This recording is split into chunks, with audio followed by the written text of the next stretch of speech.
Hello, everyone. Thank you for joining me. I'm very excited. I'm actually here with Michele, and Michele Kythe Lim. All right, she's the president and CEO of the Institute of Corporate Directors Malaysia, and she has a very long history and very interesting history.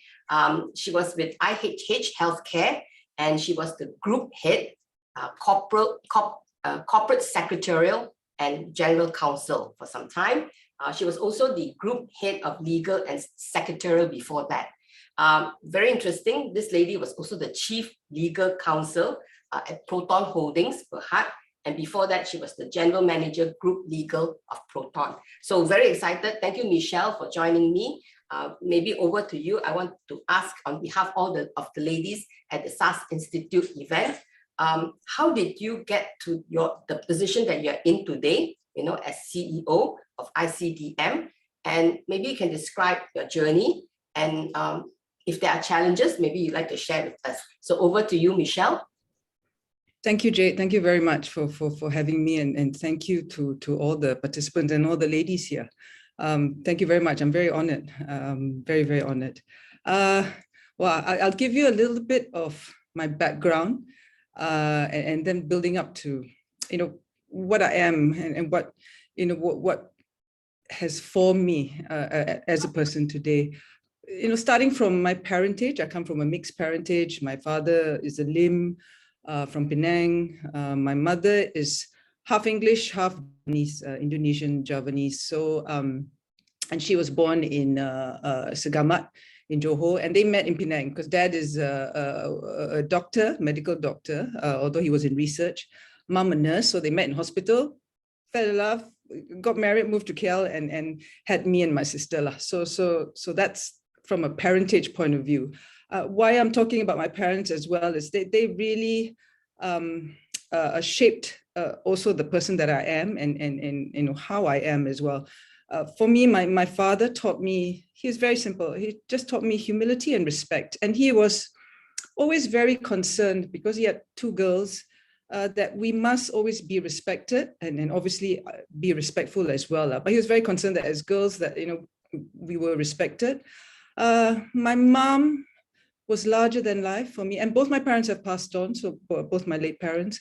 Mom was larger than life, really, for me.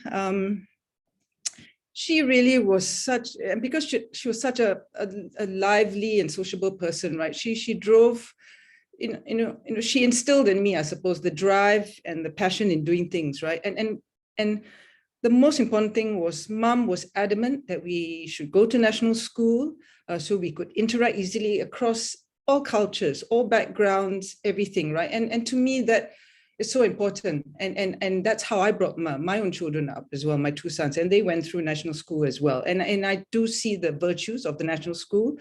Yes, there are shortcomings. We know we have to address that, but there are virtues to it, especially in a multicultural society that we have. So that sort of, I know, what my parents were and what they instilled in us, me and my sister, was really did shape the person that I am today. As a result of that, I'm always very, very comfortable with people from any background, diverse backgrounds. I'm very comfortable being, one of the boys, one of the guys, as well as, interacting, mixing with all the ladies. Notwithstanding that, I went to a very strict girls' school, a BBGS, Bukit Bintang Girls' School. Although now it's no more in name or even in the building, which is now the current pavilion. And it was a very strict, girls' school. But nonetheless, I've always been very, very happy and mixing with all sorts of people. I suppose if I had a skill in that sense, it might be that. After school, I did my A-levels in Singapore. My sister was then studying in Singapore because she had to move because they had changed from the English medium to Malay medium in school here. So she went to Singapore. We had relatives. My uncle was in Singapore. I then went and did my A-levels in Singapore. It was fortunate as well. At the same time, my father, he's a medical doctor, got a job with the WHO, a World Health Organization, under the UN. And because they do provide subsidies for your children's education, I was then fortunate he could afford to send me to the UK to do my university. I did law in the UK. I have to say this, I was never really a complete science stream person or a complete art stream person. I was kind of in between. So I guess law was kind of the in-between. And I never looked back. I've loved, legal practice as such, but I also did love economics, which I did at A-levels. I loved it, but I never really went into it. And I think that sort of started my love of, being in-house, being involved in the business side of things. I love the dynamics of business. And this obviously became apparent as I progressed in my working life. And as you've sort of alluded to, Jade, before I started in Dana Harta, my first job was because I had come back, I was legally qualified, completed the bar and all that in the UK. So I started chambering in the firm of Shuklin and Bock. They are still around nowadays. And then I worked there for about 6 years, right, as a lawyer. Thereafter, I went in-house, and ever since I've gone in-house, I've never looked back, because I've always loved, notwithstanding that I'm legally trained, I've always loved being part of the business, contributing into the business as well, finding solutions for the business from my legal background, right? And I really, really thrived on that, to be honest. And when I was interviewed for, the headhunter approached me for ICDM, I had that discussion with them. I then met the current chair, still Tan Sri Zarina, and she briefed me. We had a conversation, also one of the other directors as well. And I knew the minute I had those several conversations, I knew that if I didn't take up the offer and the challenge at ICDM, I would regret it. And really, I've never looked back. I've thoroughly enjoyed it. I was fortunate to have been given that opportunity. And I want to make sure I make full use of it, right? To make, and the changes, fulfill the mandate, have the impact that we know we need and should be delivering on. I will say Tan Sri Zarina has been immensely supportive until today. We have a great relationship. And talking about bosses, my first boss in Shuklin and Bock, my first job, was a lady, Sin Min. Very, very fierce in those days. She was very tegas, very, and maybe to a certain extent that also could have molded the way I viewed,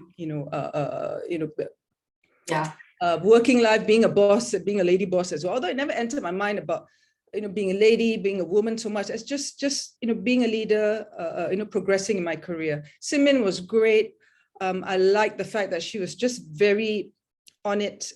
She was comfortable, whether in a man's world, in a woman's world, she was fine, and we're great friends now. We do still keep in touch. So I will say that about my first job. My other bosses in the other companies I was in, whether it's Dana Harta and IHH, Proton as well, they were all men, and I got along great with them, all of them. Andrew in Dana Harta, Tan Sri Said Zainal now in Proton in those days, and in IHH, Tan Si Ling, who is now a Minister of Manpower in Singapore. So they were great people, right? Great bosses, and we got along. We had a very, very good professional working relationship, and I really, really treasure that, and think that is very, very important. That you have a good relationship with across all genders, all backgrounds, and that is important, right? I will say now, being in ICDM, yes, I started in July 2018. ICDM was then conceptualized, set up in 2017. And ICDM has been a very natural progression of my career. Obviously, I did law, I was in governance, law, corporate secretarial practice, all of that. So ICDM being the National Institute of Directors, looking at governance on boards, looking at effectiveness of board, it is a natural progression, right, of my career development.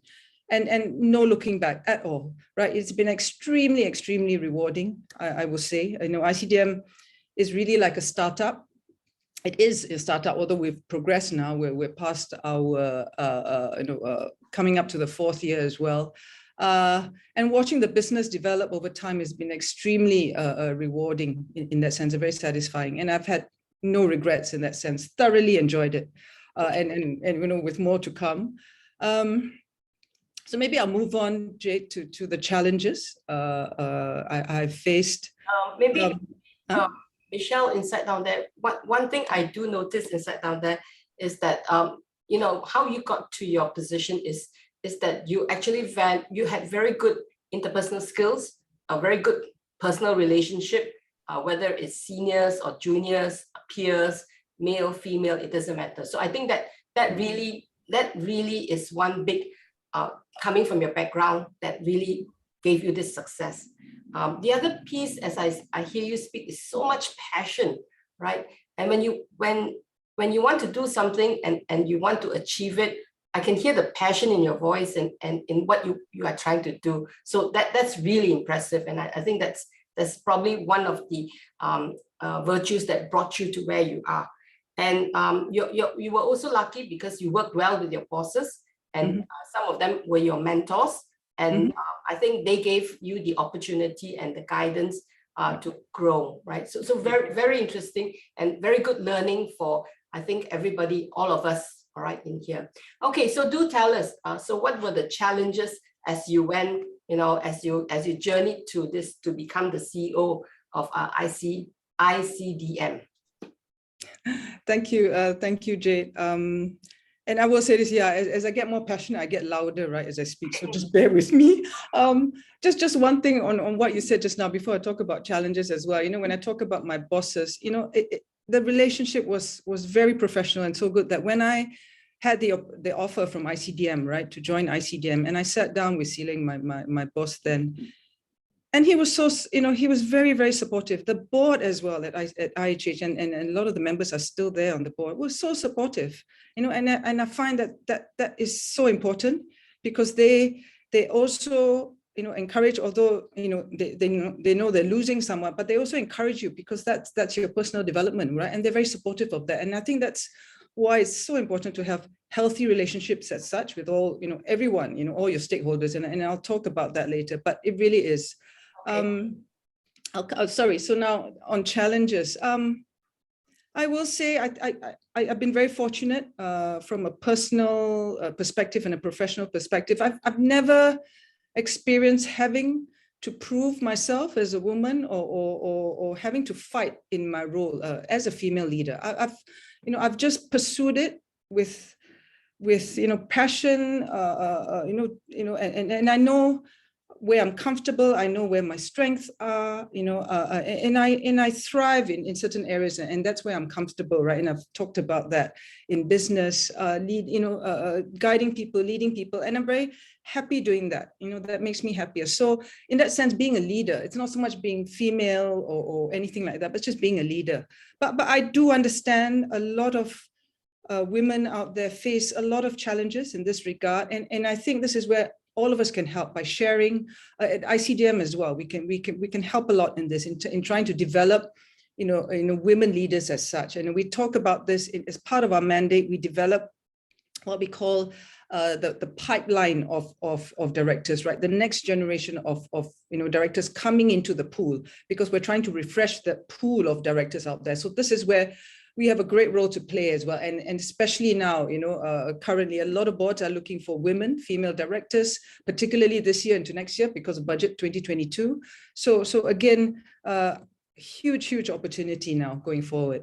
I will share, firstly, internally within ICDM, for example, we have predominantly a female workforce, and it wasn't by design, I will say this, it's only because we really were finding the right people. We didn't make the effort to be inclusive. In fact, we tried to be inclusive and to make sure we had, male and female candidates that came to us. And I will say this, our values, if you see the ICDM report, it's available on our website, ICDM, right? So I for integrity, C for continuous learning, both for the director community and ourselves as well, D for diversity and inclusivity, and M for being market driven, right? So we really do base how we run the business on these values, right? These are our core values. And just so happened that we're predominantly female, right? I really do feel it's very, very important that, all leaders, and I remember saying this even at our first International Directors Summit in 2018, October 2018, I think when I was doing my closing speech, I think it's very, very important that all of us as leaders lead from the heart, right? And I think women leaders particularly naturally have that ability to lead from the heart because you have that natural empathy, right? It's biological, perhaps, whatever you call it. Women tend to be more empathetic. That's why women tend to lead in areas like sustainability, workforce, HR, things like that. And I think it's very, very important that we lead from the heart because that allows us to then focus on people, which is the number one asset, right, that all of us have, in companies, even at home, in companies, same thing, right? People, number one. You want to be genuine, you want to be authentic, you want to build trust, right? And you want to build on what we mentioned earlier, healthy relationships at work, right? So always focus, I feel, in leading from the heart.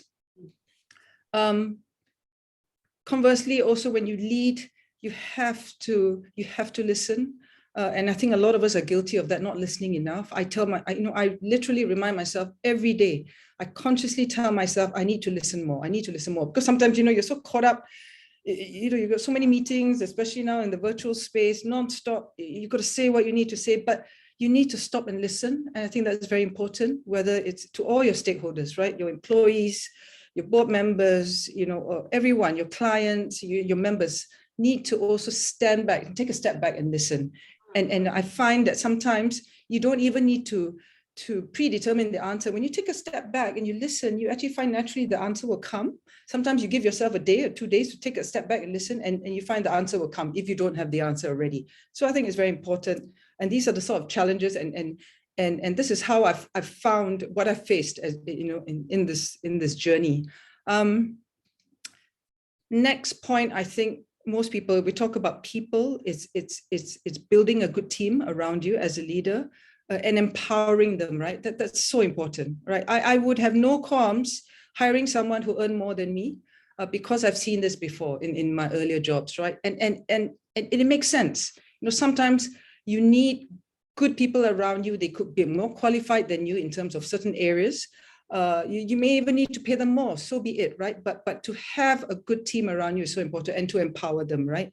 But again, as the leader and as a CEO, for example, in my case, you mustn't forget that you have to guide. You still have to guide, both in terms of the business, in terms of the personal development, provide that guidance, that mentorship, right, to your people.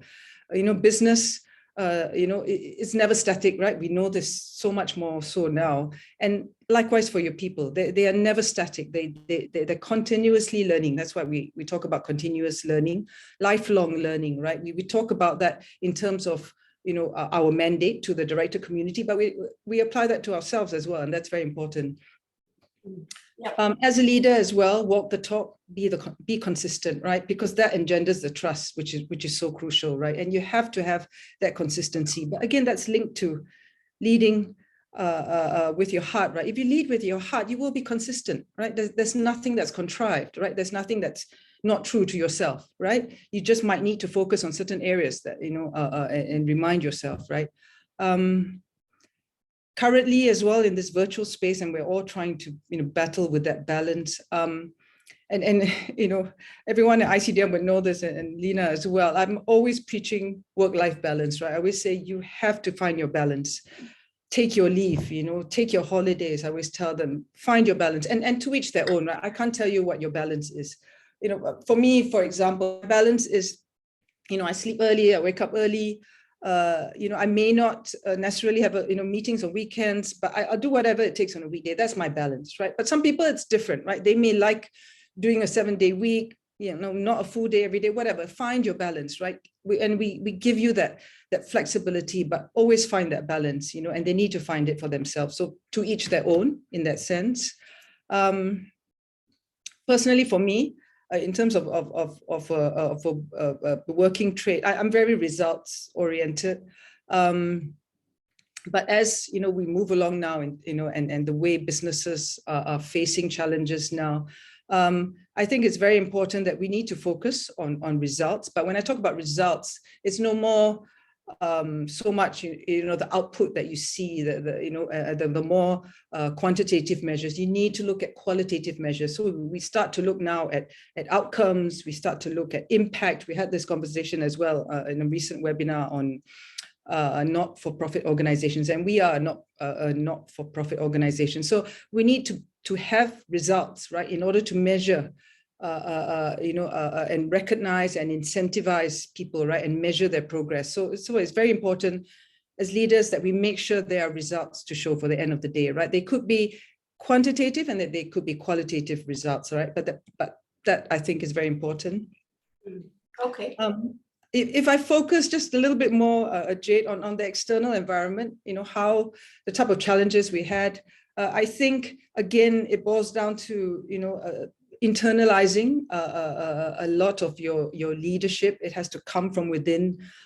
We talk about boards internalizing ethics and all that, same thing. I believe in professional relationships, however difficult it can be, there's always something good in someone, right? Find that, nurture that, right? Find it, right? Even difficult people you can work with.